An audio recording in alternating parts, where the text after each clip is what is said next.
pasal 18 di sini ya. Materi yang kita bahas adalah tentang sistem rangka pemikul momen khusus ya. Artinya suatu kolom yang didesain untuk struktur tahan gempa ya. Ada juga sih momen sistem rangka SRPMB biasa ya. Ini SRPMB ya. SRPMB, kemudian ada SRPMM pemikul momen menengah ya. Dan yang terakhir ada yang sistem momen khusus ya. Baik itu balok, dinding dan seterusnya. Dan yang kita pelajari ini adalah tentang kolom ya. Nah, bagi Anda yang ingin mempelajari kemarin terkait dengan materi kuliah kolom, Anda juga bisa melihat di sini ya pada bagian pasal ya, pasal ya, kolom 211 ya di halaman 211. Ya, di sini ini yang seperti saya sampaikan kemarin terkait dengan apa jarak antar tulangannya, kemudian ukuran dari kolom apa yang dimaksud kolom ya, kemudian kekuatannya seperti apa dan detail tulangan seperti apa. Anda bisa cross check kembali di SNI 2847 2019 ya. Saya harap tentunya semua mahasiswa apalagi sudah angkatan semester 6 ini ya. Artinya seluruh peraturan SNI yang terkait dengan lingkup sipil harusnya sudah dimiliki ya. Karena ini juga free ya, free download ini walaupun ya semi ilegal juga ya kita menurut, tapi disediakan gitu ya. Sediakan di dalam dalam apa? Dalam internet gitu ya. Nah, saya masuk ke dalam materi kuliah kita hari ini ya tentang kolom SRPMK. Ini kelas gabungan Indralaya Palembang ya. Iya, Pak. Saya izin menggabungkan karena ini juga daring. Kebetulan besok ada kegiatan juga di Indralaya, jadi mungkin nggak bisa apa. Saya minta kemarin melalui EFTA untuk bisa nggak konfirmasi bisa digabung apa enggak. Terus mereka bisa, ya jadi alhamdulillah lah. Ya. Nah kita masuk ke materi kolom SRPMK ya. Kita di sini saya coba share screen. Kelihatan ini, udah ya. Jadi berdasarkan tadi disebutkan untuk struktur ya, struktur bangunan tahan gempa. Semua elemen strukturnya didesain ke arah sistem rangka pemikul momen khusus atau SRPMK. Ya. Nah, dalam ini kita desain kolom berdasarkan SNI 2847 2019 ya. Apa-apa saja yang disyaratkan ya dalam SNI 2847 2019 ini terkait dengan sistem rangka pemikul momen khusus dan lebih khusus lagi kepada elemen kolom ya. Mari kita tinjau sama-sama ya. Jadi di dalam SNI 2847 ya, pasal 18 tadi ya, 18 terkait dengan ini yang terkait dengan kolom, pasal 18 tentang kolom ya. Kolom-kolom kemarin yang saya sebutkan bahwa poin A harus dan poin B dipenuhi. Yang pertama adalah dimensi penampang terkecil diukur pada garis lurus melalui pusat geometri tidak kurang dari 300 mili ya. Ini poin ini nilai-nilai ini nilai B kecil dari A, B besar 300 tapi harus terpenuhi. Kemudian rasio dimensi penampang terkecil terhadap dimensi 300 tidak kurang dari 0,4. Artinya di sini ada nilai-nilai kecil dari A ini sudah lumrah ya, sudah lumrah. Kemudian ya nilai-nilai di sana harus lebih besar dari 300 ini. Ingat kita belajar tentang kolom SPMK, kemudian nilai B hanya besar dari 0,4. Ini yang disyaratkan dalam SNI 847 2019 pasal 18 ya. Nanti bisa di cross check kembali. Ya. Nah, kira-kira mengapa perlu disyaratkan ya? Dalam ini ada mengenai penampang ya, terkait dengan penampang kemudian rasio antara tinggi dan lebar. Ada yang bisa ini nggak ngasih pendapat kenapa kira-kira di dalam SNI apalagi khusus untuk bangunan yang untuk bangunan tahan gempa itu disyaratkan bahkan sampai dimensinya pun di apa diatur gitu ya. Ada yang bisa kasih pendapat nggak?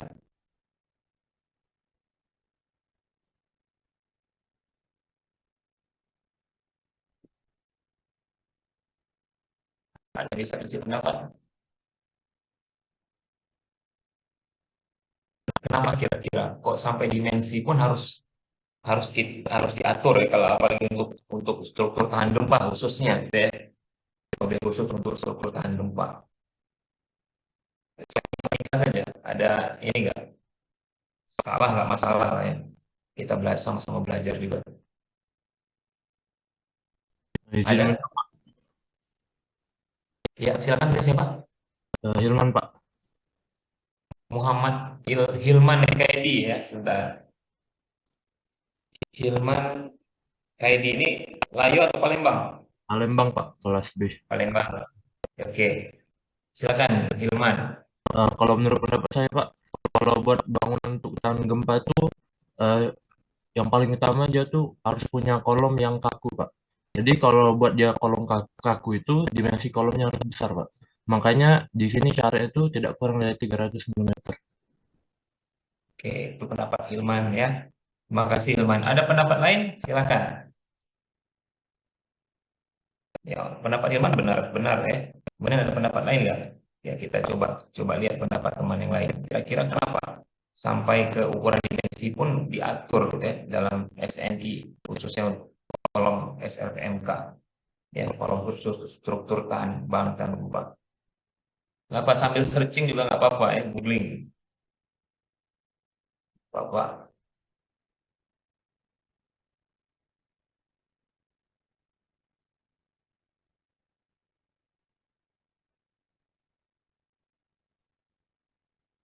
apa kira-kira?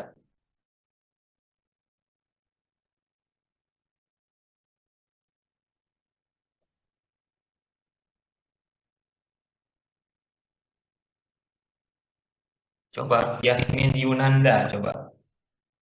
Ada nggak orangnya?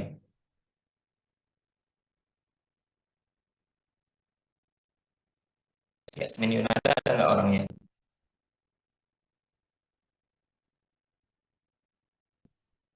Yasmin Yunanda ada orangnya? Ada Pak? Kalau menurut kamu apa? Kira-kira kenapa sampai diatur? Nggak apa, pendapat saja, nggak masalah. Nggak mesti, nggak usah takut salah atau benarnya. Masih bingung sih Pak. Masih bingung? Coba dibantu temannya. Izin Yasmin, menjawab, Pak. ya, silakan siapa nih? Jadi, Pak. Yadianto, Silayo Palembang. B Palembang, Pak. Yadianto. Oke, silakan Yadi.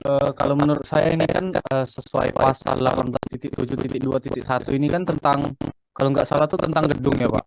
Itu kalau untuk dimensi kolom dari perumahan biasa kayak kemarin minggu lalu dijelasin itu kan boleh ada 25 cm kalau nggak salah ya, Pak. Itu untuk kolomnya, Pak.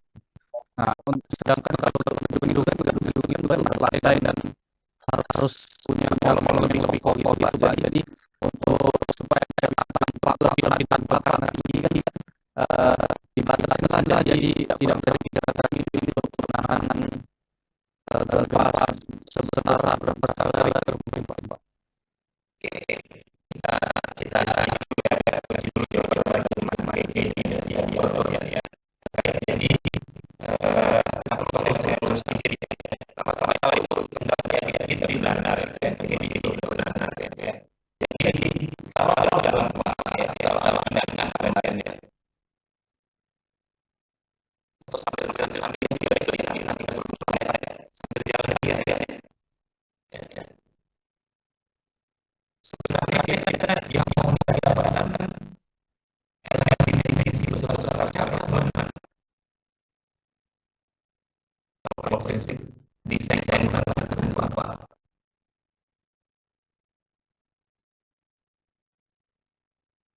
Kalau saya contoh lagi yang bangunan yang lama dulu masih didesain secara elastis ya, dalam elastis itu kira-kira dimensikan dari struktur kolom gitu ya. Tapi desain berdasarkan perencanaan elastis kira-kira lebih besar atau lebih kecil sih. Kalau desain dalam elastis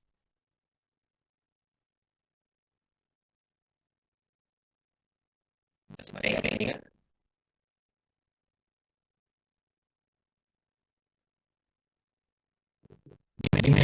ya. Kalau kita masuk zona elastis, sebenarnya elastis apa? Di mekanika perbahan itu.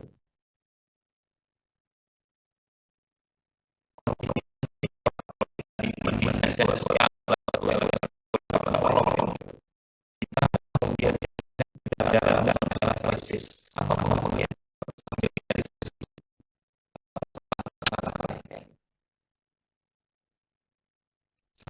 diskusi. Wah, ini dia ini kalau siang ini dengan plus dan plus enak-enak tadi limunnya ini. Coba tanya mana nih hari-hari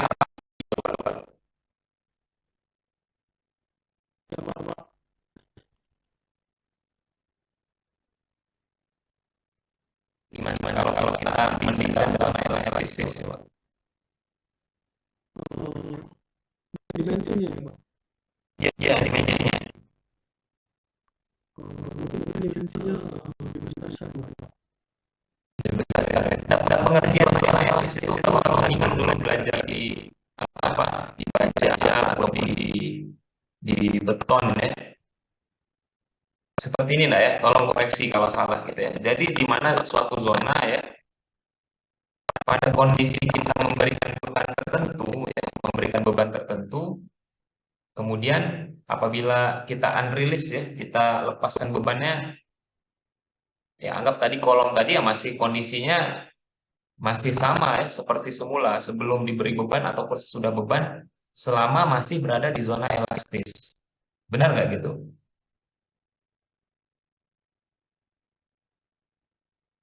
Benar Pak. Benar ya? Ya nggak? Yang lain? Benar nggak? Kalau di zona elastis, saya punya misalnya kolom gitu ya. Saya kasih beban ya, hingga beban tertentu, tapi masih dalam zona elastis ya, belum sampai ke titik lewat dari, anggaplah misal kalau kolom beton itu tidak lewat dari nilai elastis, kemiringan elastisnya. Kalau saya unrelease bebannya gitu ya, itu baik dimensi maupun panjang yang awal tadi beban itu sama. Benar nggak? Benar ya? Nah, jadi itulah zaman-zaman kalau zaman-zaman Belanda dulu pertama masih menggunakan istilahnya peraturan ASD, Allowable Stress Design ya. Kalau sekarang kan LRFD ya, Load Resistance Factor Design, di mana kalau LRFD itu untuk kondisi beban-beban dari luar kita buat pengalinya kan lebih besar dari satu semua, 1,2D, 1,4D, 1,6. Kalau peraturan lama dan berdasarkan SD nilainya semuanya satu. Oke lah di LRFD kalian bilang nanti ada Pak di kombinasi pembebanan kan gempanya 0,9 ya oke lah. Tapi kan untuk daerah-daerah tertentu mungkin gempa tidak menjadi yang dominan ya, tidak menjadi yang menentukan gitu ya. Tapi kalau untuk peraturan lama yang berdasarkan allowable stress design ya itu didesain ya udah nilai kekuatan yang beban luar yang bekerja udah satu semua pengalinya. Satu beban hidup, satu beban mati, satu beban gempa semuanya satu. Tanpa ada faktor remisi ataupun faktor penambah ya. Karena kalau di LRFD kita pakai 1,2, 1,6, 1,4 dan seterusnya. Nah, pengertiannya apa di sana dalam LRFD yang kalau bisa kalian pahami ya? Kenapa sih beban dibuat sebesar dikali faktor yang cukup besar 1,4? Kenapa nggak pakai nilai beban yang ada aja? Oh beban hidupnya segini ya udah pakai aja segitu. Oh kenapa harus dikali 1,6 di kombinasi pembebanan? Kenapa harus dikali 1,2? Kenapa dikali 1,4 untuk beban mati? Ada yang bisa kasih pendapat nggak?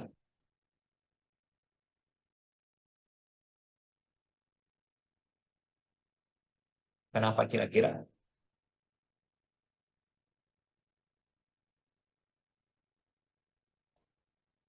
Ya, kalau pembebanan kan dalam LRFD, kan SNI yang sekarang kan baik beton, baja, kayu kan kita menggunakan sistem LRFD. Saya tulis ini biar ya.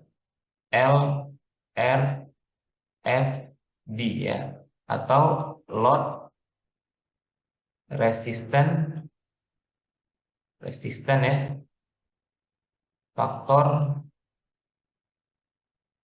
Faktor desain ya.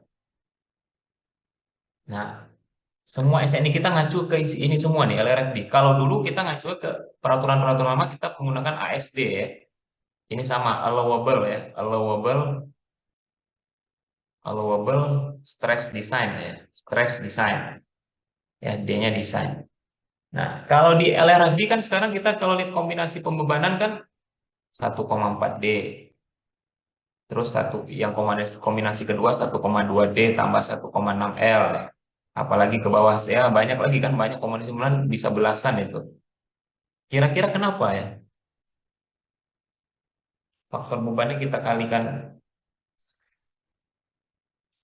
atau mungkin pernah lihat juga istilah ya, atau V, misalnya ini momen ya kecil dan sama dengan misalnya MU gitu ya.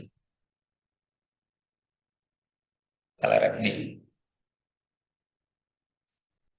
Ya silakan Wensen.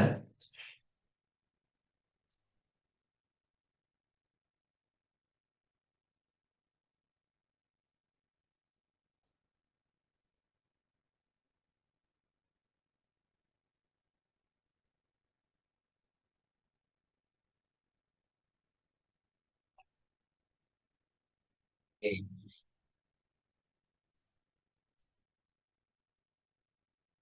Oke. Oke.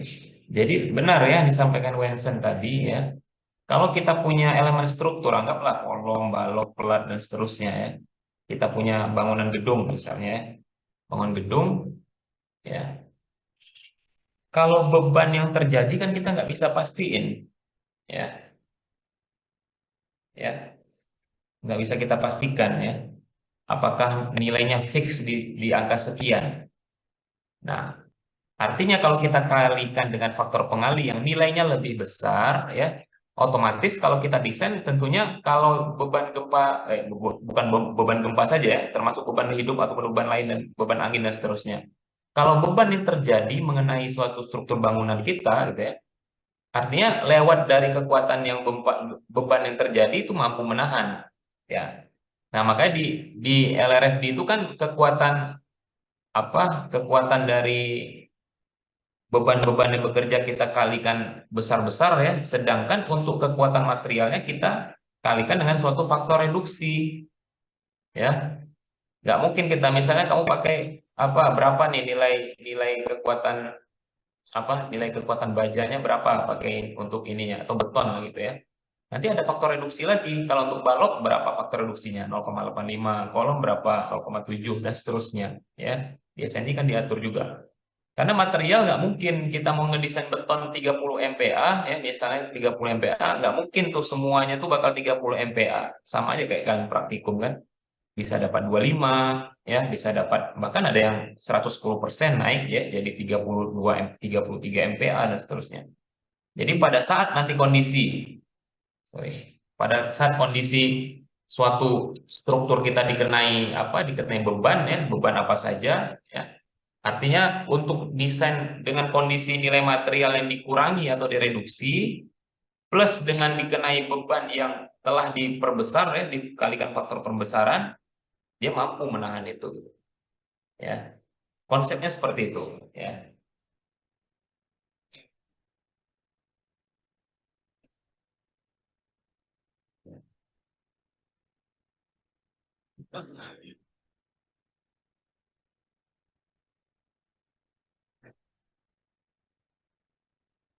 Ya, konsepnya seperti itu. Jadi kita lanjutkan.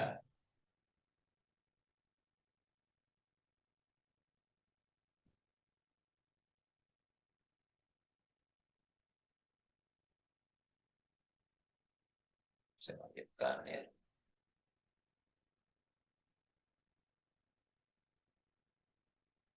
Oke.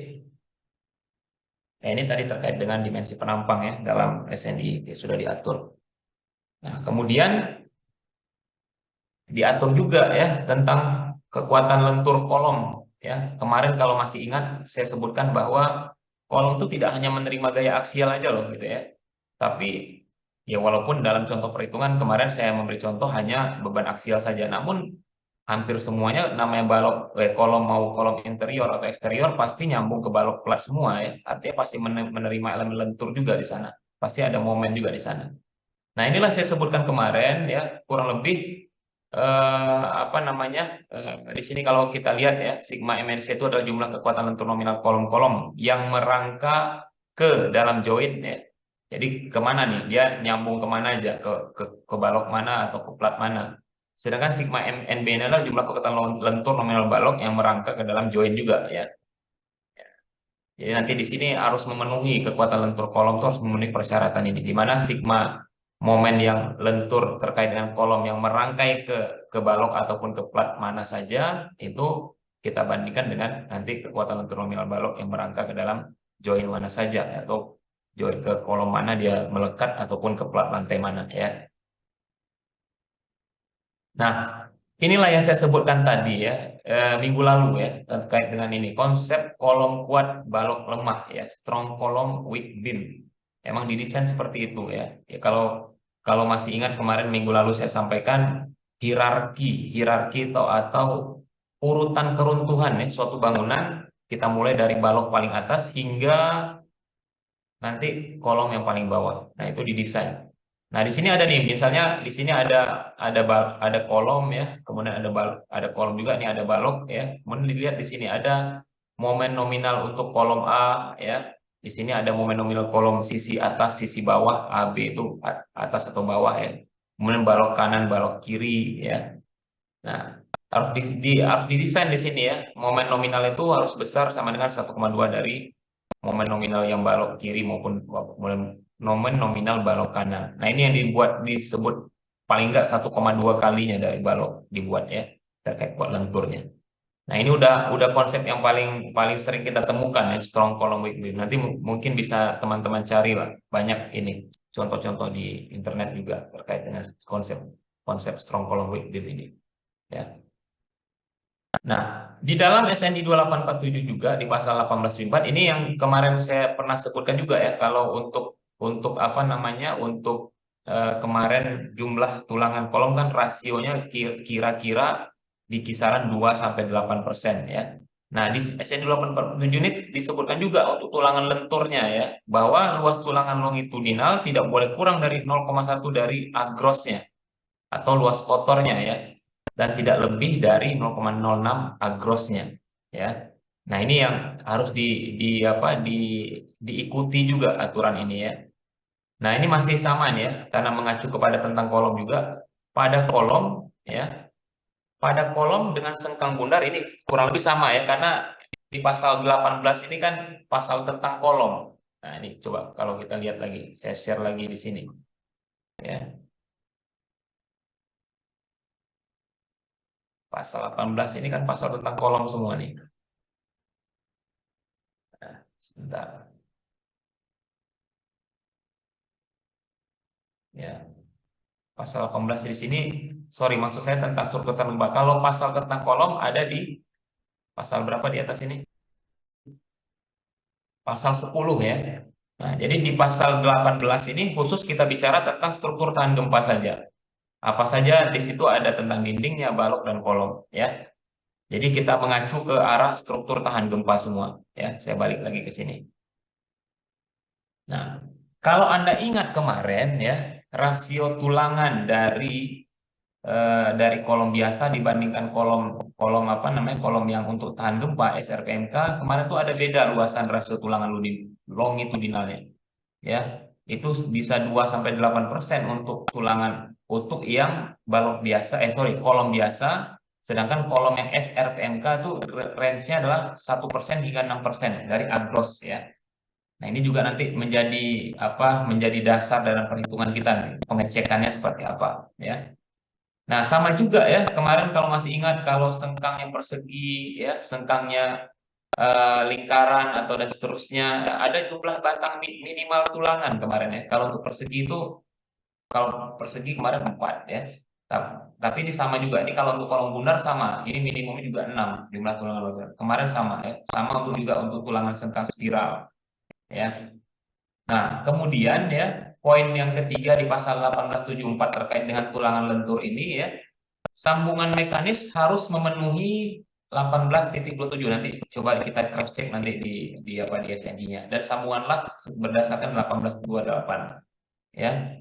Sambungan lewatan diizinkan hanya dalam daerah tengah tinggi kolom dan harus didesain sebagai sambungan lewatan tarik dan harus dilingkupi tulangan transversal. Jadi kalau misalnya kolom kita ini panjangnya melebihi panjang tulangan yang ada di pasaran ya, panjang tulangan pasaran kan berapa coba? Untuk tulangan bisa sampai 12 meter ya. Nah, misalnya kita mau menyambung ya, menyambung, nggak perlu diingat nanti sambungan kita tuh mau pakai sambungan apa? Sambungan mekanis, apakah menggunakan sambungan las? Sambungan mekanis ini maksudnya pakai kawat dendrat gitu ya, atau sambungan las. Nah, itu semuanya ada di pasal 1827 ataupun 1828, baik terkait dengan si sambungan yang mekanis ataupun sambungan las untuk tulangan lenturnya tadi. Ya, dan ingat diberikan di sini ya, di state lebih tegas lagi bahwa sambungan lewatan itu hanya diizinkan hanya dalam daerah tengah tinggi kolomnya. Jadi setengah tinggi kolom. Berapa tinggi kolom kita, misal 4 meter sampai batas di setengahnya 2 meternya itu ya, untuk sambungan lewatannya ya.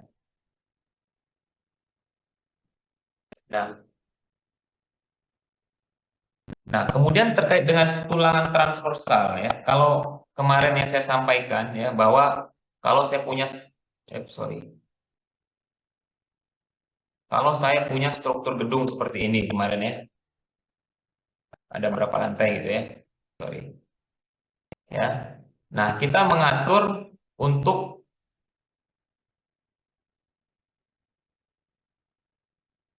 kegagalan yang terjadi ya, ini mulai dari balok atas, sendi-sendi plastisnya dulu ya. Sendi plastis itu adalah nanti biasanya di muka kolom atau di muka balok posisi terjadinya ya.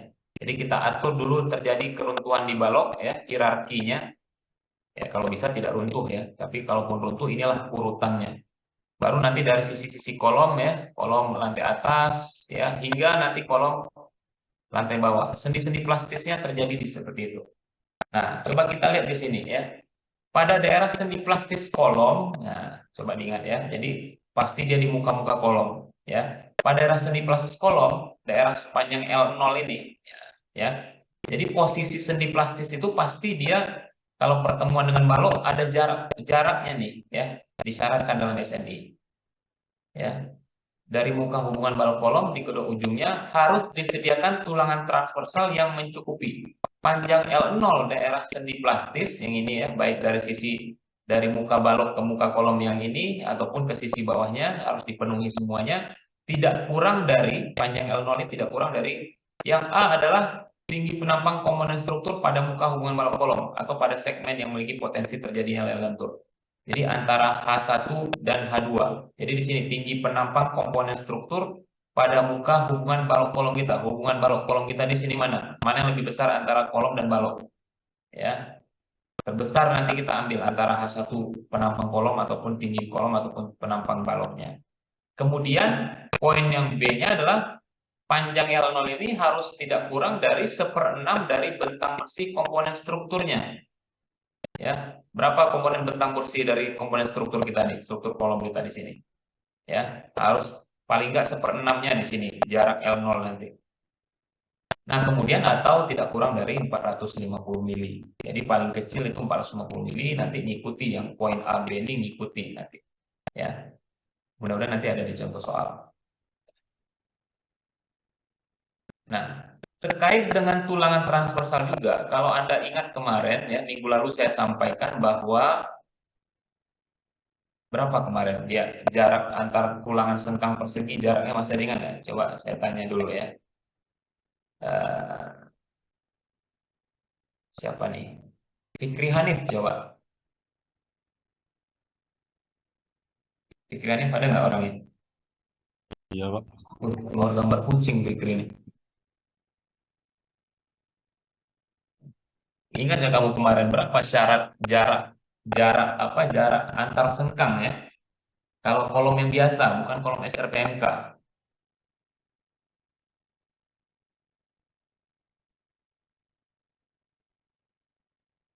Ada jarak antar sengkang yang sengkang persegi, ada jarak antar sengkang kalau tulangan spiral.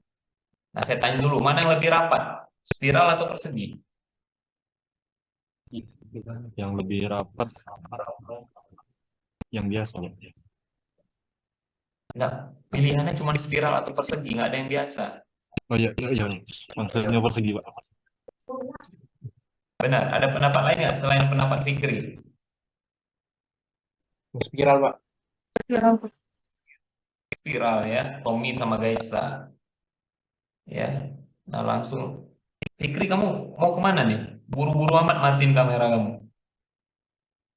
Ada kegiatan, kalau ada kegiatan lebih penting silakan tinggalkan di kelas, nggak masalah. Ya, kalau ada kegiatan lebih penting saya nggak maksa. Ya. Jadi spiral ya, spiral itu kemarin rentang 25 sampai 75 mili ya, 2,5 sampai 7,5 cm.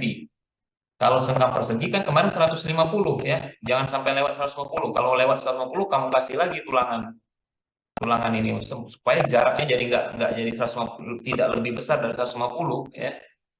Itu yang kalau kolom biasa. Nah, kalau di kolom SRPMK ya, di sini dikasih juga persyaratan ya, bahwa ya tulangan ini kita baca ya di pasal 18.7.52-nya, tulangan transversal harus terdiri dari spiral tunggal atau spiral saling tumpuk overlap, sengkang pengekang bundar atau sengkang pengekang persegi ya, dengan atau tanpa ikat silang. Ikat silang ini maksudnya yang ini nih, tambahan-tambahan ini ya.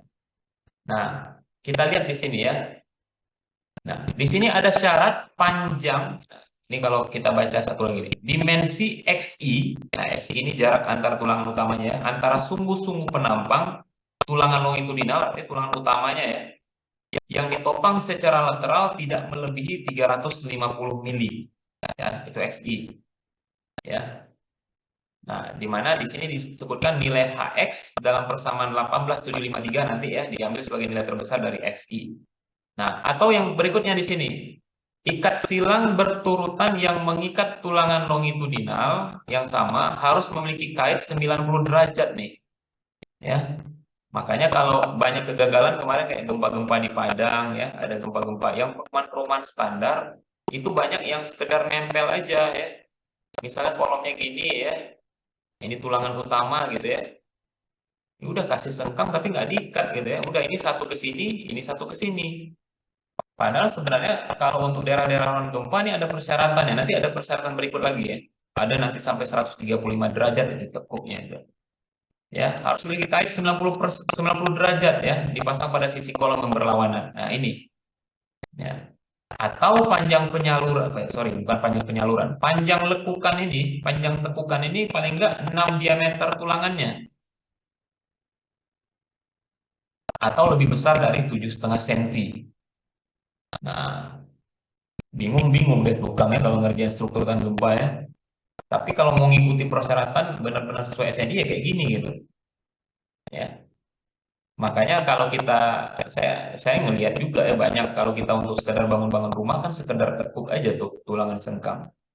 Ya, tapi alhamdulillah nggak terjadi apa-apa karena juga di Sumsel nggak terlalu untuk daerah rawan gempanya nggak terlalu besar-besar juga untuk daerah gempanya ya.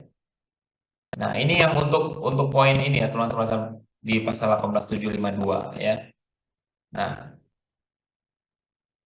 kemudian yang ini tadi yang poin tadi ya, yang ini nih HX tadi diambil dari, nah ini ya kalau masih ingat tadi ya, nilai HX dalam apa persamaan 8 diambil sebagai nilai terbesar dari XI. Berapa nilai paling besar XI-nya?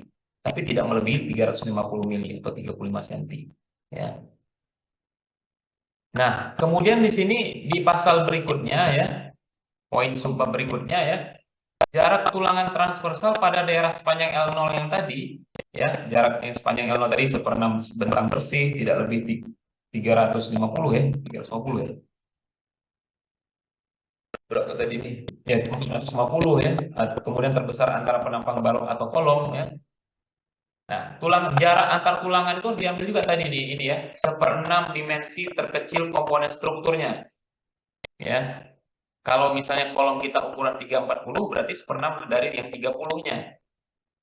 Ya, karena tadi persyaratannya minimal 30 cm kan, artinya 300 kali 400 misalnya dimensi kolom kita. Kita ambil yang 1/4 dari 30-nya berarti atau 300 milinya. Nah, itu harus dipenuhi jarak tulangan transversalnya pada daerah sepanjang L0-nya saja ya. Atau tadi 6 kali diameter tulangan. Tulangan memanjangnya berapa atau tulangan utamanya. Kemudian yang terakhir adalah dia S0 ini adalah 100 mili atau 100 ditambah ini tadi nilai HX tadi, jarak antar tulang utama tadi ya, tapi tidak melebihi 350 tadi. Nah, ini harus kecil dari 150. Kita ambil tadi nilai-nilai ini yang tidak melebihi. Ini untuk jarak tulang terberat sepanjang daerah L0 saja. Ya, sepanjang daerah L0.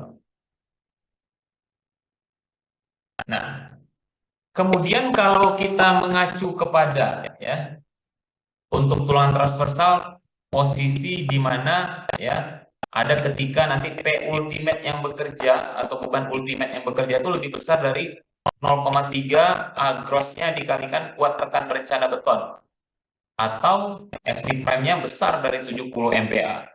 Ya, pada kolom dengan sengkang pengekang, setiap batang atau badan tulangan di sekeliling inti kolom harus memiliki tumpuan lateral yang diberikan oleh sudut dari sengkang pengekang ataupun oleh kait gempa, dan nilai HX tidak boleh lebih dari 200 mili.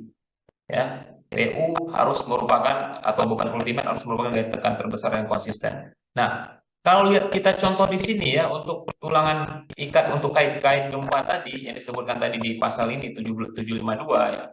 Nah, ini masih kurang lebih sama ya, cuman bedanya tadi kalau ada yang ngelihat ya, kalau di sisi satu yang tadi sini masih diizinkan untuk kondisi ada selang-seling, ada sengkang yang hanya sekedar lewatan saja, ada yang ditekuk ya, tekukannya adalah 90 derajat ya, ada 90 derajat ya, kemudian ada yang ditekuk berdasarkan panjang penyaluran ini 6 diameter atau 75 mili. Nah, kalau ini semuanya ditekuk semua ya, tulangan tekuknya memiliki kait 135 derajat. Nah, kemudian ini agak lebih ini lagi ya, kalau untuk kuat tekan rencananya 70 MPa ataupun P ultimate yang lebih besar dari 0,30% dari AG gross dari FC prime-nya ya. Nah, di sini dilihat ya bahwa jarak X-nya tidak lebih 200, kalau tadi 350. Ya. Nah, semakin rapat lagi gitu ya, semakin rapat lagi jarak antar tulangan utamanya ya. Jarak tulang utamanya semakin rapat lagi ya. Nah, di dalam SNI juga disebutkan ya bahwa kalau nanti kita memakai tulangan transversal, baik itu untuk sengkang yang persegi maupun nanti yang sengkang spiral atau kolom pengekangnya bentuk lingkaran gitu ya, ada kondisi-kondisinya cuma dua. Satu, ya, apakah dia nanti yang sengkang persegi itu nilai beban ultimate yang bekerja kecil dari 0,3 gross FC prime-nya atau nanti kecil dari 70 MPa. Tinggal kita nanti menggunakan persamaan ini ya, yang terbesar antara AB. Kemudian atau nanti yang besar nilainya P-nya beban ultimate ataupun FC prime-nya besar dari baik itu 70 MPa ataupun 0,30% dari gross FC prime-nya. Nah, baru kita ambil nanti terbesar dari ABC. Begitu pula untuk yang tulangan sengkangnya menggunakan tulangan span spiral.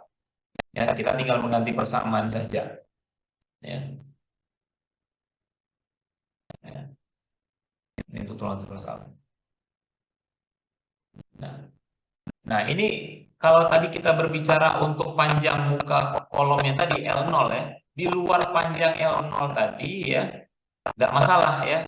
Kolom harus diberi tulangan spiral atau sengkang dengan spasi S tidak melebihi nilai terkecilnya dari 6 diameter tulangannya atau 150 mili dan 150 ya. Kecuali tadi jumlah tulang terbesar disyaratkan 18743 dan 76 tadi. Kalau yang tadi khusus untuk daerah L0 saja atau muka kolom. Ya, kalau ini yang di luar itu, misalnya tadi kita punya kolom tadi ya di sini ya. Ini dia join dengan balok. Untuk daerah L0-nya tadi sepanjang apa tadi ada 1/6 dan seterusnya 450 ya. Nah, di luar panjang itu nanti di sana ya, itu baru kita pakai persamaan ini ya, spasinya nggak boleh nilai terkecil dari 6 diameter ataupun 150 mili. Sama untuk sisi bagian bawah juga gitu ya. Ini nanti bagian yang muka kolom L0, nanti lanjut lagi, nanti ketemu balok lagi di sini ya, sama L0-nya dari sisi sini. L0-nya jadi rapat. Jadi rapat, renggang, rapat lagi. Ya. Ya prinsipnya sama lah kayak ulangan tumpuan lapangan, pasti yang di daerah tumpuan lebih rapat kan dibanding daerah lapangan, benar ya? Ya. Nah, prinsipnya sama ya. Nah, kemudian yang perlu dicek juga ya mengenai untuk kekuatan geser ya. Selain dia memikul tadi lentur ya, ada juga mengenai geser, karena kalaupun tadi saya sebutkan di awal, kolom ini ya kalau sekedar asumsi saja ya oke, menerima beban aksial saja. Tapi sebenarnya realita kan ada ini juga, kita harus perhatikan lentur dan geser karena dia monolit juga dengan elemen struktur yang lainnya, baik itu balok ataupun pelat gitu ya. Nah, di sini juga diceritakan ya bahwa tulangan transversal harus didesain untuk memikul gaya geser rencana yang ditentukan menggunakan kuat momen maksimum momen MPR-nya ya dari komponen tersebut yang terkait dengan rentang beban asil terpaksa bekerja ya. Nah, kita untuk menghitung gaya geser rencana, kita menghitung ini ya.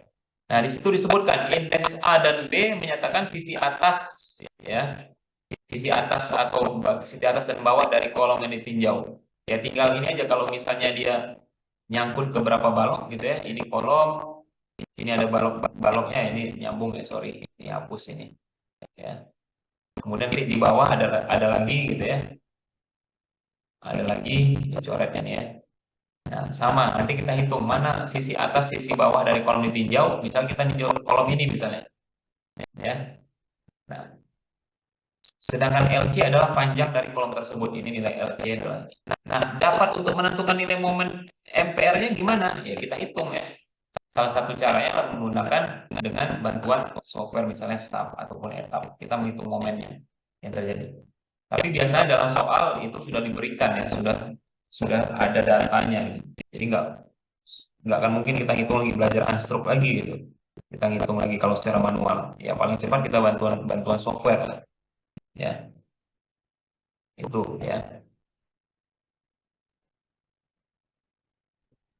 Ini kurang lebih sambungan dari tadi. Ya. Nah, jadi kalau terkait tadi ya, yang saya sampaikan bahwa ada untuk elemen tadi, baik itu untuk ya kolom ini sama kolom gempa, baik itu spiral maupun kolom SRPNK yang sengkang persegi ya, ada persyaratan-persyaratan yang harus kita penuhi ya. Nah, kalau yang kolom sengkang persegi ya, kita lihat yang poin di sebelah kanan di sini ya, bahwa tadi ada persyaratan ya. Satu, jarak untuk tulangan transversal atau untuk daerah sini ya, kita ambil ada jarak L0-nya, jarak antar muka kolomnya sini, ada jarak terbesar H1 dan 2, tergantung nanti penampang kolomnya berapa, baloknya mana, ambil yang terbesar, kemudian 1/6 bentang bersihnya berapa, bentang bersih kolom kita, atau 450 mili. Ya, itu yang kita ambil nanti ya. Atau ini jarak tulangan sengkang perseginya, nah kalau kemarin kan hanya sekedar minimal tidak boleh lebih 150. Kalau sekarang ada persyaratan di SN itu disebutkan dia bisa 1/4 H1 atau H2 sama ya, tinggi kolom kita yang mana kolom kita bisa 30-40 ambil ya. Kemudian ada 6 diameter tulangannya atau S0-nya tadi, ada persyaratan tadi ya rumusnya. Ya. Nah, itu untuk daerah L0, sedangkan untuk di luar daerah L0 artinya kan lebih renggang lagi nih ya. Boleh lebih renggang. Kita kan yang kita mau syaratkan tadi kalau di bangunan struktur tahan gempa kan prinsipnya gini tadi. Ya. Nah, ini kan titik-titik di bagian mana yang kita ada sendi-sendi plastisnya ya, anggap balok, ini kolom ya. Nah, inilah yang tadi jarak-jarak L0. Kemudian jarak di sisi tengahnya ini nggak masalah, lebih renggang lagi. Ini yang jarak di luar L0 kita bisa pakai ini. S itu lebih kecil, jaraknya lebih kecil dari 6 diameter tulangan ataupun nanti 150, diambil mana yang lebih terkecil. Nah, ada dua perhitungan ya. Ada dua perhitungan. Yang pertama untuk ya, di mana kondisi tadi dia lebih besar dari 30% A gross FC prime-nya ya, atau lebih besar dari 70 MPa ya. Kemudian ada juga tadi yang lebih kecil dari 30% A gross FC prime-nya ataupun lebih kecil dari 70 MPa. Itu rumusannya kita pakai semua tadi yang ada di tabel SNI tadi. Ya, kurang lebih prinsipnya sama, baik itu di sengkang persegi maupun yang sebelah kirinya sengkang spiral. Ya, tinggal kita ikuti. Kalau di sini sengkang spiral ada jarak berapa nih spasi antar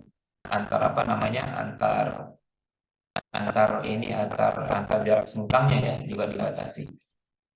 Nah, kalau seandainya tadi jarak kolom ini tadi tidak lebih dari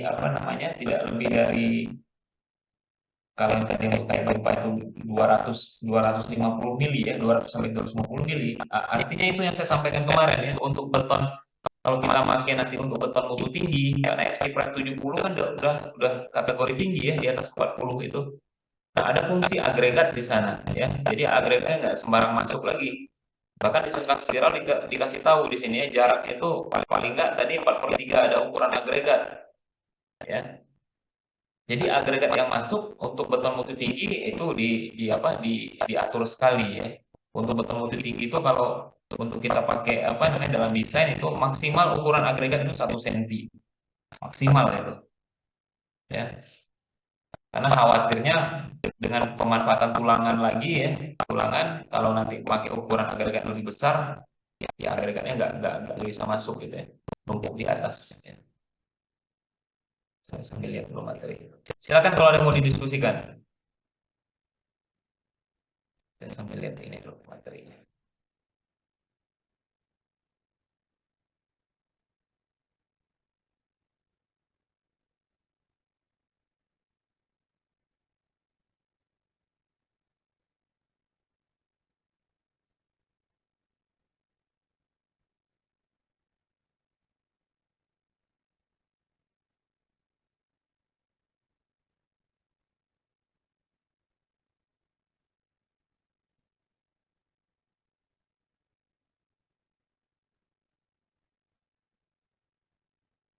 Silakan kalau mau diskusikan, saya sambil coba cari materi. Izin nanya Pak, Ya silakan. izin nanya terkait dengan yang sengkang itu Pak. Saya penasaran aja sih, misalnya kalau sengkang yang berbentuk persegi itu kan dia untuk saling menguncinya ada kayak tulangan overlap gitu Pak, yang tadi kata Bapak ditekuk bisa sampai 135 derajat. Nah, kalau untuk yang kolom lingkaran itu dia sengkangnya supaya bisa saling mengunci itu gimana gitu? Cuma diikat aja gitu Pak. Lihat ya, biar kebayang. Ini bagus ini, siapa Rio ya, Rio. Kelas apa? Kelas A Palembang. Kita langsung ke contohnya aja ya. Kita lihat contohnya di sini.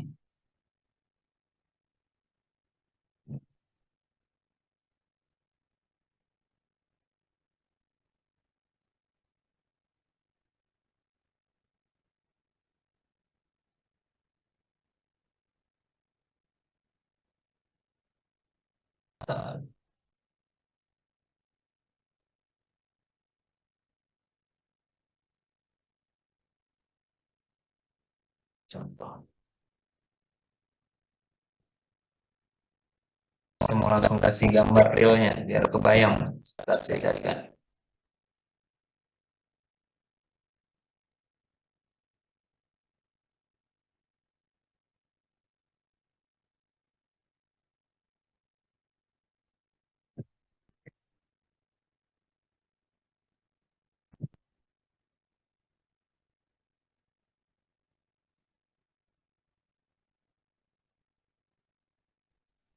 Ini biasanya banyak misal tulangan spiralnya untuk apa namanya, untuk pondasi ya. Yang pondasi itu banyak sekali kita pakai spiral. Cuman saya mau ngasih lihat dulu. Ada nggak? Ya. Bentar ya. Nah, satu dari sini ada contoh. Ya. Ya. Jadi konsepnya dulu ya, konsepnya dulu. Jadi terlepas dengan tulangan spiral untuk menjaga ya, kan tadi ada syarat ya, jarak antar tulang sengkangnya ya, benar ya. Jarak spasinya kan juga disebutkan ya, kalau untuk kolom biasa 25 sampai 75, gempa tadi untuk yang gempa tadi berapa tadi sampai 60 ya. Nah, itu tetap diikat ya, pakai kawat bendera maupun kita menggunakan las-lasan. Nah, ini kelihatan gambarnya di sini. Saya nyari gambar yang lebih bagus, nggak ketemu saya. Ya, ini untuk tiang kolom fondasi.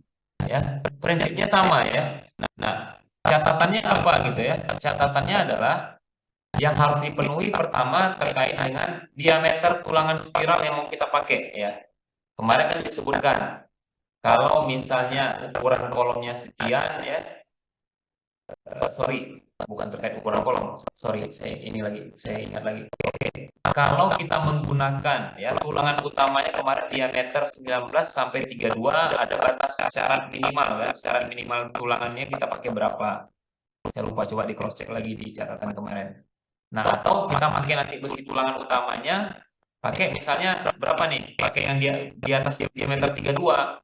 Nah, ada syarat kan minimal tulangan spiral yang kita pakai apa? Ataupun tulang sengkang persegi lah. Intinya tulangan sengkang kita pakai ada syarat diameter yang minimal yang kita gunakan.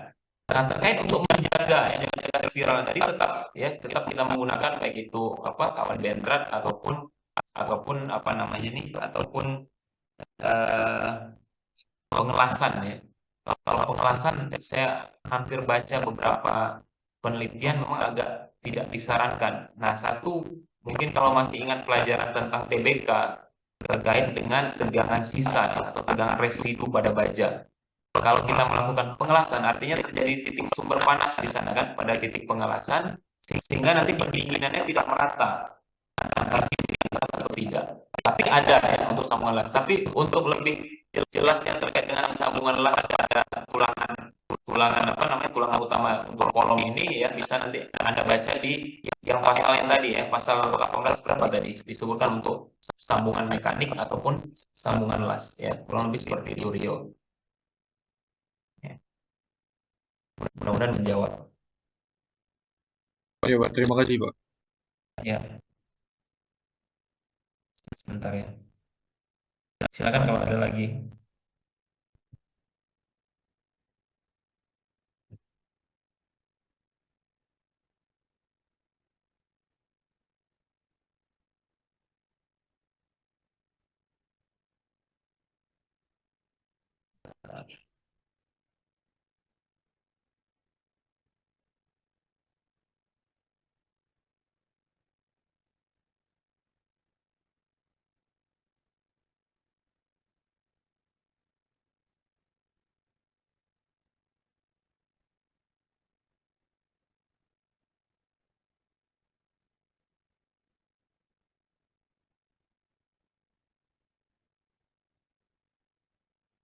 Sembilan dulu ya.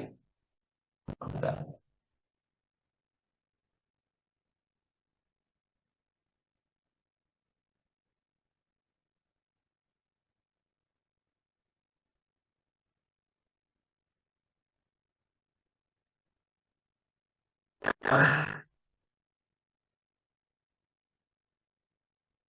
Ada di sini. Kita masuk ke dalam contoh soal ya. Silakan nanti sambil ada yang mau ditanyakan silakan ya. Ya. Jadi terkait dengan contoh soal untuk kolom SRPMK ya, kita coba lanjutkan sedikit lagi ya. Nah, misalnya kita di sini diminta ya untuk menghitung atau mendesain ya alis kolom yang BC ini.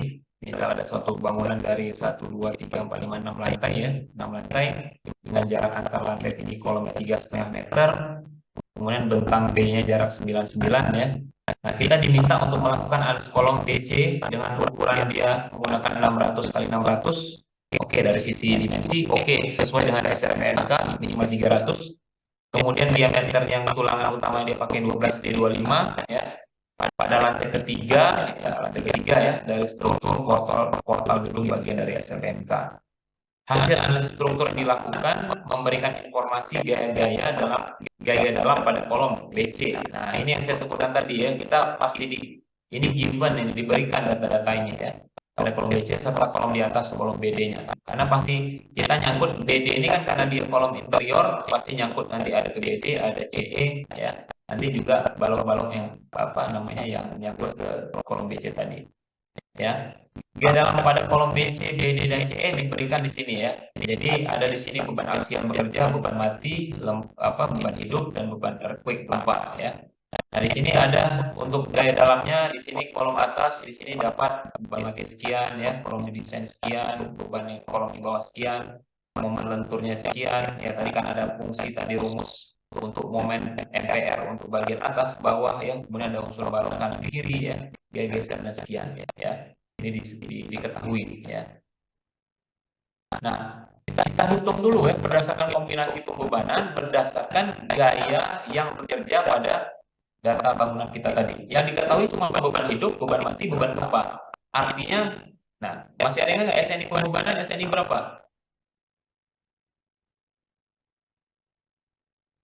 SNI pembebanan.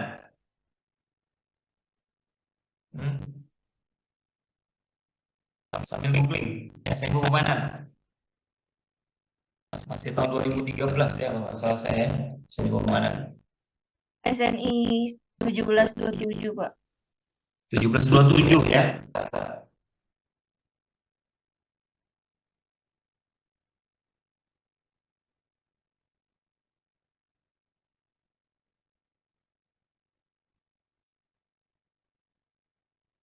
Kalau 1726 kan gempa ya. 1727 untuk SNI pembebanan itu makanya harus lengkap semua tuh SNI ya, apalagi untuk mahasiswa semester atas ini ya.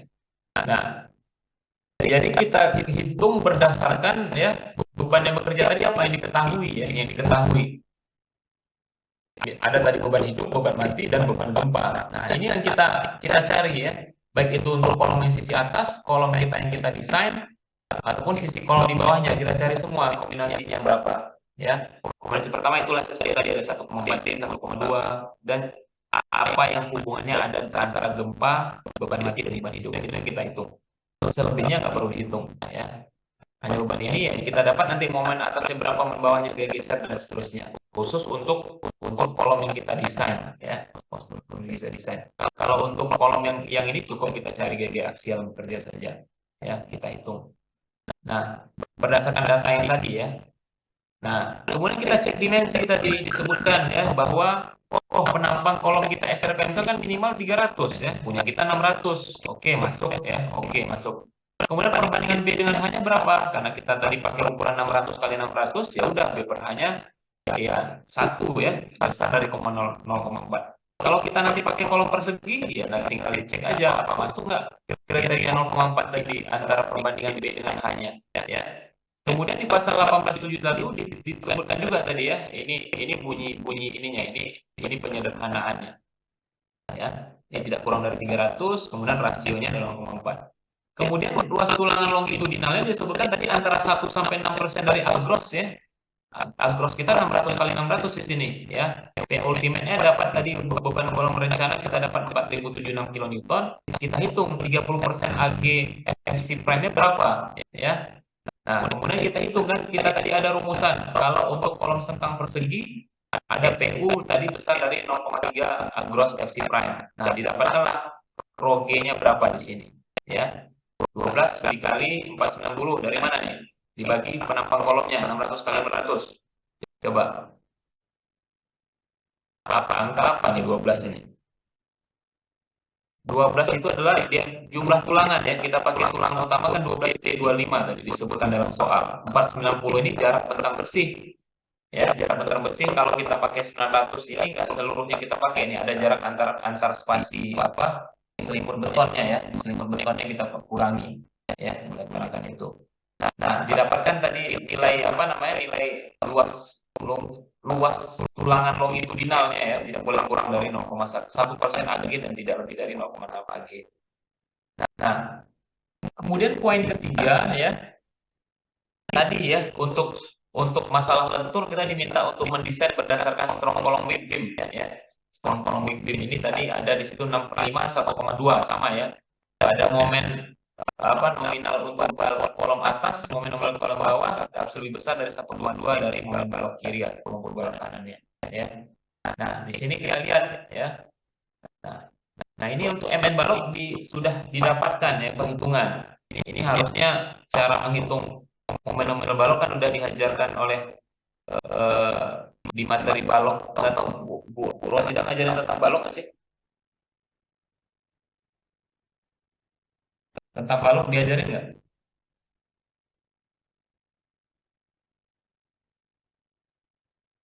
Kemarin ada balok rusuk, kalian bilang kemarin. Pelajari nggak tentang balok, cara menghitung momen nominal?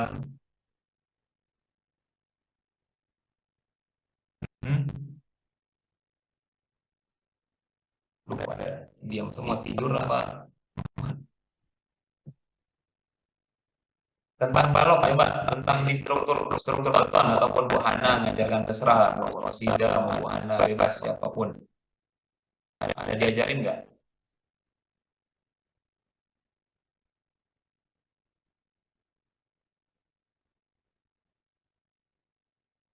Ada Pak, balok dibarengin sama pelat kemarin Pak. Balok ada Mbak ya. Kalau kalian bilang nggak ada, saya langsung hubungi Bu Rosida Muana ya. Kasih tahu siapa yang benar ini, Bu Rosidanya atau Bu Ananya atau kaliannya gitu. Ya, ada lah pasti belajar tentang balok ya. Ya, di sini udah diketahui ya.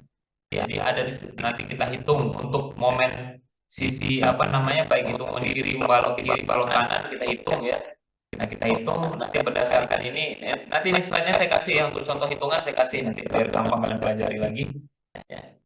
Nah, ini berdasarkan ya balok ini kalian terima dulu lah ya. Dia pakai tulangan atas 725, bawah 4D25, ini udahlah, ini kita given aja ya. Nanti kalau saya di soal saya kasih semua nih data-data ini.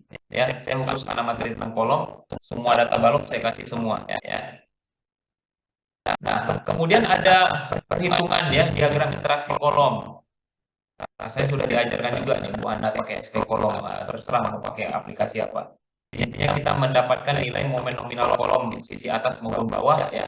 Nah, kita dapatkan tadi berdasarkan tadi kolom atas kita punya beban ultimate berapa tadi? Kolom bawah kita berapa? Kenapa harus cari atas bawah Pak ya? Karena tadi rumusnya pakai mengaitkan dua itu ya. Nggak mungkin kolom berdiri sendiri ya. Apalagi kita tadi mengacu kepada perhitungan ke lantai 3 ya, pasti nyambung ke kolom atau ke atas dan kolom bawahnya, lantai 4 dan lantai 2-nya ya. Nah, setelah kita dapat tadi nilai baik itu momen nominal balok kiri kanan ya, momen nominal ini tadi momen nominal kolom atas bawah, tinggal kita cek tadi kan kekuatan lentur di pasal 1873 ya, di poin ini disebutkan tadi sigma momen nominalnya harus lebih besar dari 1,2 ya, tinggal kita masukin aja ya.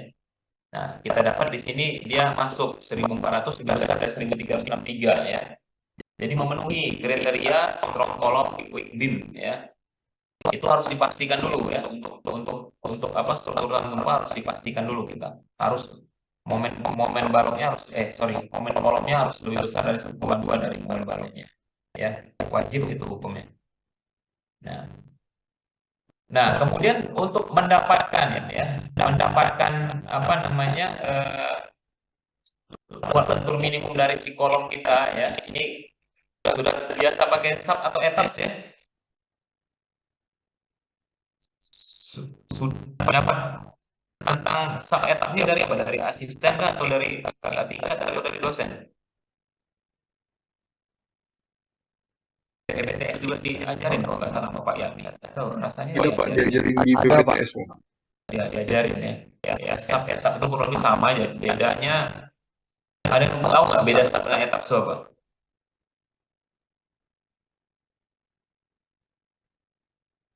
Apa perbedaannya? Kalau sub masih kita bisa hitung ya, untuk struktur-struktur yang aneh-aneh atau rangka. Kalau etap ini lebih diperuntukkan untuk bangunan gedung. Kalau etap masih bisa, kalau sub masih bisa kita buat jembatan, rangka kuda-kuda. Kalau etap nggak disaranin, lebih apa, memang lebih dikhususkan untuk bangunan gedung. Kalau buat bangunan gedung lebih gampang pakai etap ya, apalagi apa desainnya tuh ini semua apa, seragam semua, tinggal tarik aja nanti ukurannya sama atas ya, lantai bawah dengan lantai bawah di atasnya, dan itu lebih gampang pakai etap sebenarnya ya. Tinggal nanti kalian cari nanti ya, untuk penggunaan ini tadi buat lentur, tinggal kita jalankan ya, kita pakai kolomnya tadi ukuran berapa, baloknya pakai ukuran berapa ya, kita apa namanya, kita jalankan untuk konkret frame desainnya, nanti kita lihat display desain infonya ya. Nah, di dalam etap itu sebenarnya, ataupun di dalam sub juga disebutkan sebenarnya. Jadi ada juga ya checklist untuk strong column weak beam di sini ya. Dia nyebutkan juga di sini ada pilihannya nanti desain output dalam hasil yang tadi frame konkret desain tadi, hasilnya nanti ada ya. Kita buat di sini ada 6/5 beam banding kolom capacity rasionya ya. Nah, sebenarnya ada persyaratannya di situ. Jadi ada di sini masih kategorinya di sini harus kecil dari 1. Kita itu masih oke ya, kalau dalam sub. ataupun etaps ya untuk apa namanya rasio antara strong column weak beamnya. Nah, yang paling bagus kan mendekati 1 lah. Kalau kalian dapat nanti apa rasio capacity beam kolom yang 65 itu lebih kecil, misalnya 0,5, ya boleh-boleh aja, tapi boros ya. Bukan itu prinsip desain kalau dalam untuk struktur tahan gempa kan. Struktur tahan gempa itu kita nggak mainnya nggak di zona elastis lagi ya. Kita hampir di titik menuju apa lebih zona elastis sesudah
sorry, bisa menerima telepon. Saya lanjutkan ya. Ini tadi untuk yang prinsip yang di kolom rasio, kapasitas rasio ya. Di sini saya sebutkan tadi kalau bisa dalam persyaratan di atas itu kan minimal dia dari satu, sama kayak kita hitung kapasitas rasio lain juga, bangunan baja juga sama ya kalau kita pakai SAP.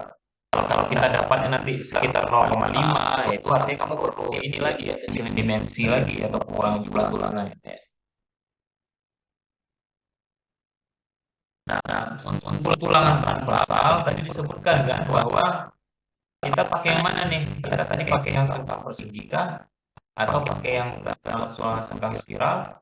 Kalau kita punya tadi misalnya untuk kondisi ada yang beban ultimate-nya lebih kecil dari 30% gross FC prime-nya atau kecil dari PPA, atau kita pakai sini. Saya lupa tadi di depan itu pakai urutan berapa? Disebutkan nggak? Disebutkan ya. Urutannya kita lihat ya. Ya. Nah, di sini disebutkan tadi ada nilai B itu kita tadi 600, kalau kurang kita 600 ya, dikurang selimut betonnya lebih dapat 520 ya. Kemudian ini untuk luasan intinya ya. Luasan intinya kita dapat 50 kali 520, kemudian grossnya adalah 600 kali 600 ya, 600 mili ya. Nah, kemudian tadi ada jarak XI-nya tadi ya, ada yang 350 ataupun 250, kita cek nanti.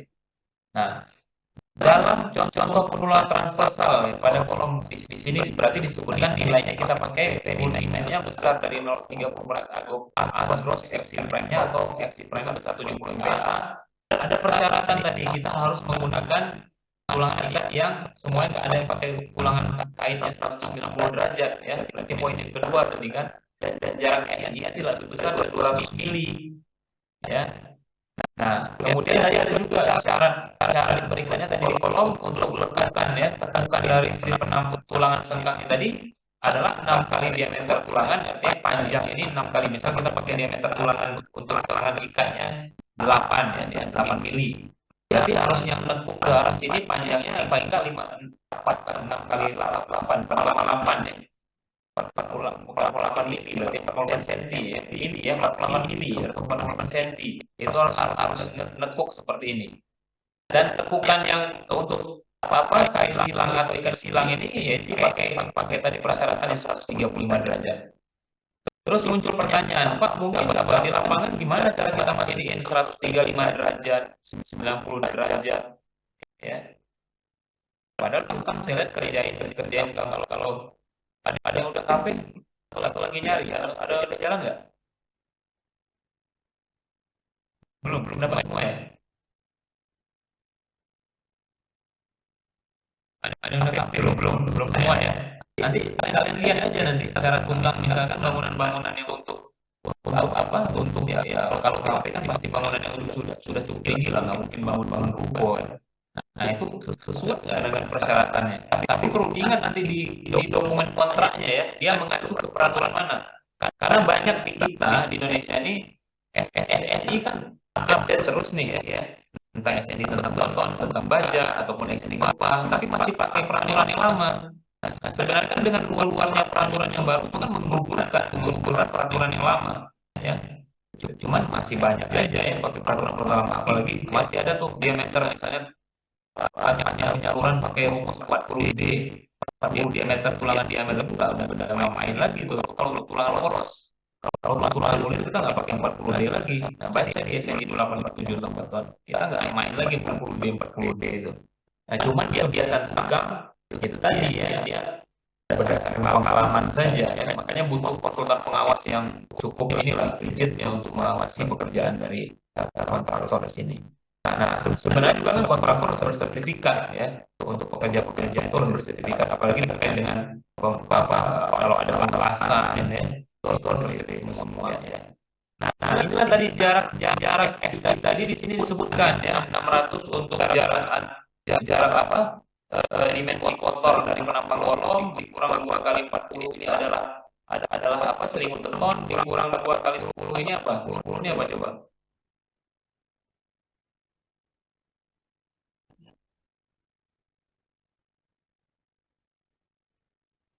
sama 25 tadi ini apa diameter tulangan ya, kita pakai 12 di 25 tadi ya.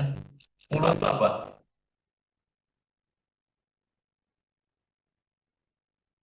Lihat pengertian XI itu di gambar itu apa tuh?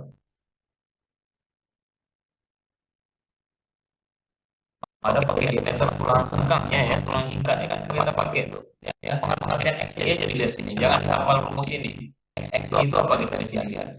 Jadi 600 total semua dikurang apa di sini ada kurang selimut betonnya di sini ya, ada 2 gitu ya. Pokoknya dapat XI ini jarak antar tulang utama. Ini kan nanti ini setengah tulangan. Enggak, ini kan mainnya di setengah tulang utama di sini, setengah tulang utama di sini ya. Jadi maka dikurangi 25 ya. Nah, itu dapat untuk tulang transversal ya, baru kita cari tadi rasio tulangannya ya.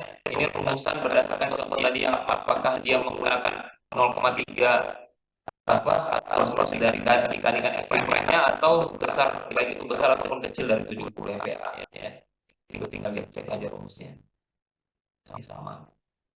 Nah, kemudian kita ingat tadi bahwa kalau kita pakai untuk syarat jarak tulang transversal tadi ada nih ya, untuk L0 itu ada seperempat dimensi terkecilnya jarak tulang transversal, atau kita pakai 6 kali diameter tulangan, atau sama lagi S0 ini tadi ya 100 tambah 30 kurang di sini ya, atau lebih kecil dari 150 mili. Nah, kita dapat di sini ya, kita ambil di sini ada dapat ini berapa nih, seperempat 660 150. Kemudian ambil jarak maksimum tulang transversal berapa ya. Nah, karena juga tadi ada rumusan ini ya, ini lihat di poin di sebelah kanan ya. Jadi spasi tulang transversal tidak melebihi nilai terkecil dari ya, dari yang kayak gini. Ini coba kursi ini harus 150 ya, bukan 100 ini. Ya, nanti saya ulang lagi. Ya.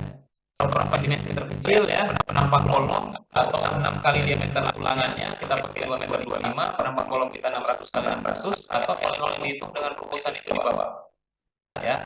Itu tadi nilai S0 tidak boleh melebihi 150 dan tidak perlu kurang dari 100. Oke, dia ngambil di sini, ambil juga jarak yang paling kecil ya. Karena dia disebutkan di situ tidak boleh melebihi 10 atau tidak boleh kurang dari 100. Nah, dia ngambil nilai terkecil, nggak masalah. Tapi masih masuk, 150 masih masuk. Ya, 150 masih masuk. Ya. Nah, kekuatan geser ini sama ya. Kita menghitung tadi momen apa untuk momen kolom atas dan kolom bawah dibagi dengan panjang kolom itu sendiri ya. Kita lihat hasilnya di sini. Ini given saja, nanti coba dibaca saja di sini. Ya, saya mau langsung ke hasil akhirnya saja. Ya. Nah, kurang lebih seperti ini yang kita dapatkan tadi ya, bahwa mengenai kolom yang kita gunakan ya ada untuk tulangan ikat yang tadi jaraknya berapa, 600 kita pakai diameter tulangan sengkang, kita pakai diameter 13 tadi dengan jarak minimal itu 100 ya.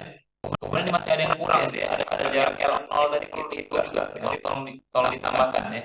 Ada jarak di sini dia pakai sisi sudah dijelaskan sini.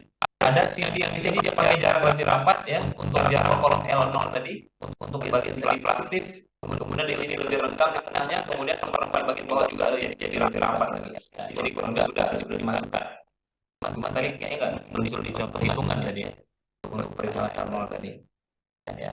Untuk syarat tulangan transversal tulang untuk L0 ya, panjang antar kolom yang bagian segi plastis. Ya. Nanti untuk contoh soal saya upload di learning untuk bisa dipelajari kembali ya. Oke. Silakan kalau ada yang mau ditanyakan.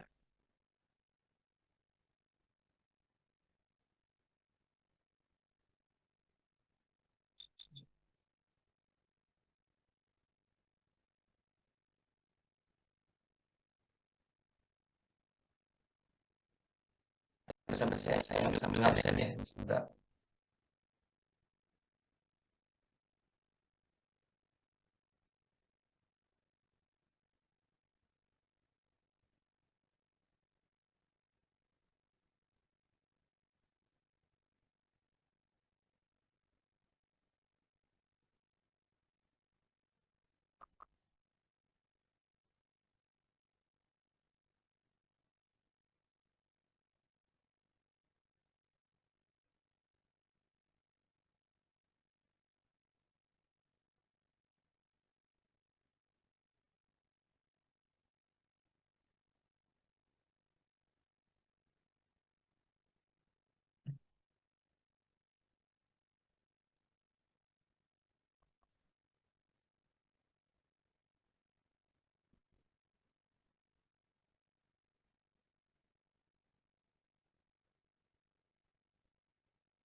Program kita yang hadir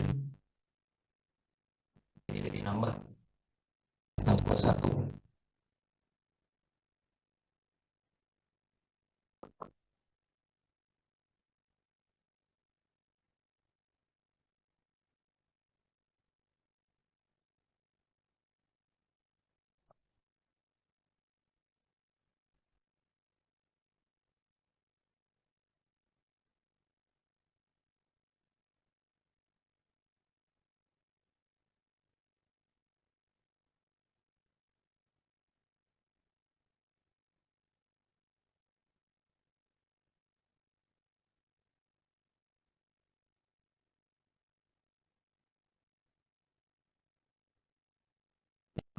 Silakan absen ya, tambah.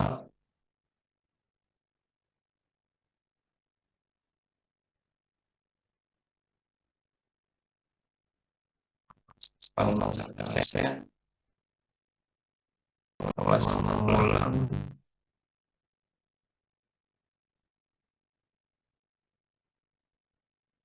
ulang silakan absen ya, mengulang Palembang.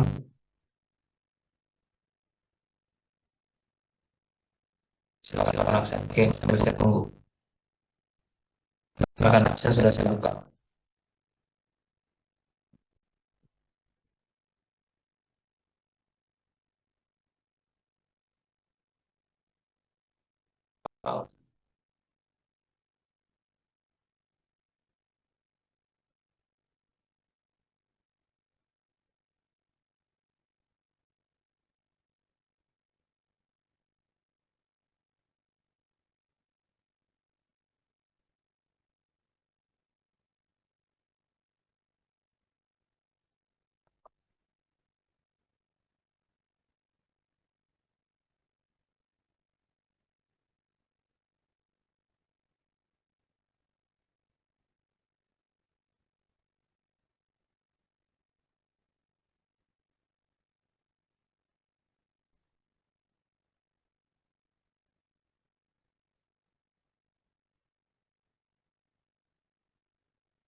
Arif mana orangnya di sini?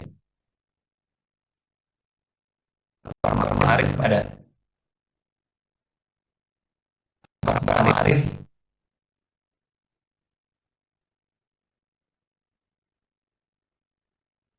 Bang Arif.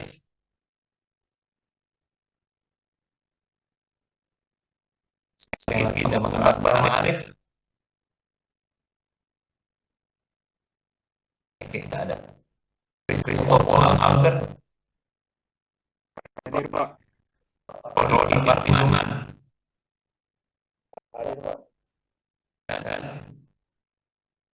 Hadir.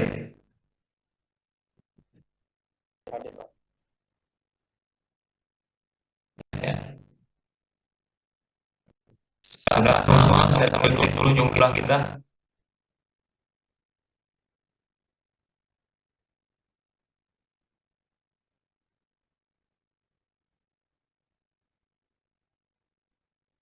Untuk pengumpulan semua sudah saya juga ya. Silakan perhatikan waktunya. Jadi setelah ini jangan banyak WA ya. Ini saya udah kasih waktu setengah jam ya. Jangan banyak menerima WA. Prinsip semua mata kuliah dibuat semua puluhan terus yang WA. Ya, lain ada absen atau tugas itu aja. Ya. Total hadir 63 ya.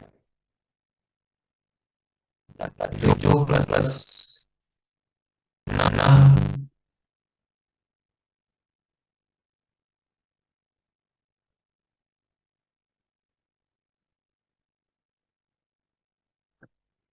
Coba lihat cara saya screenshot dulu.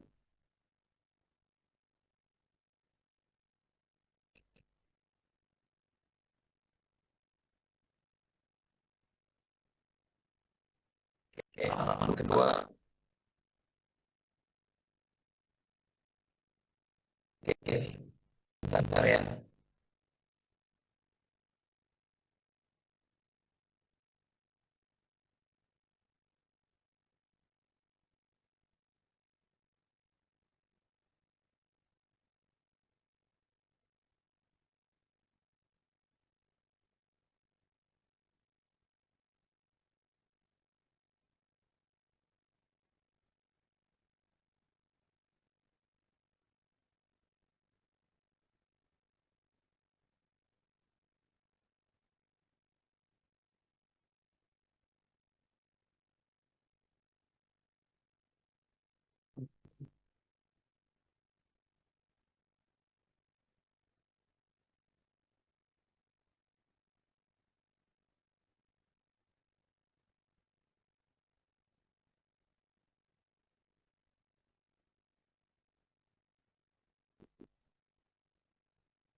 Oke, silakan ada pertanyaan, silakan.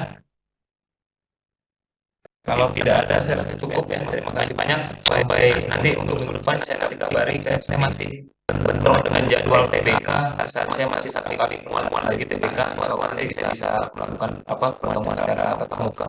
Ya. Jadi saya kabari ke kelas. Terima kasih. Assalamualaikum warahmatullahi wabarakatuh. Selamat sore.